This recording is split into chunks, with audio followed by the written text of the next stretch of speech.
Hello friends, అందరూ ఎలా ఉన్నారు? ఈ వర్షానికైతే అందరూ సేఫ్గానే ఉన్నారు కదా, ఉన్నారని అనుకుంటున్నాను. అందరూ చాలా సేఫ్గా ఉండండి, బయట ఎక్కడ తిరగకండి. అందరూ మీ ఇంట్లోనే ఉండండి. ఎందుకంటే చాలా అయితే హెచ్చరికలు అయితే జారీ చేస్తున్నారు ప్రభుత్వం. సేఫ్గా మీ ఇంట్లో ఉండి హ్యాపీగా ఉండండి, లైఫ్ని అయితే హ్యాపీగా ఎంజాయ్ చేయండి. ఇదైతే ఏనదో కామెంట్ చేసేయండి. ఆల్మోస్ట్ దీంట్లోనే క్లూ ఉంది. అది ఏ ఊరు, ఏ నది పేరు, లేకపోతే నేనే చెప్తాను లాస్ట్లో. అది ఏ నది, ఎక్కడ అనేసి చెప్పి నేనైతే టౌన్కి అయితే వచ్చేసానండి, అక్కడ ఇల్లు వదిలేసి. ఎందుకంటే ఈ వానకు అక్కడ ఉండలేకపోతున్నాం, సో అందుకైతే వచ్చేసాను.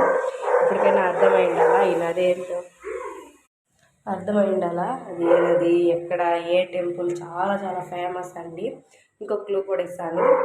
ఇక్కడే రామకేతు పూజ అయితే చేస్తారు, ఇంకెక్కడ చేయరు. ఎక్కడెక్కడి నుంచో వస్తారు, వచ్చి రామకేతు పూజ చేయించుకుంటారు. అది ఏ నదో కాదండి, స్వర్ణముఖి నది.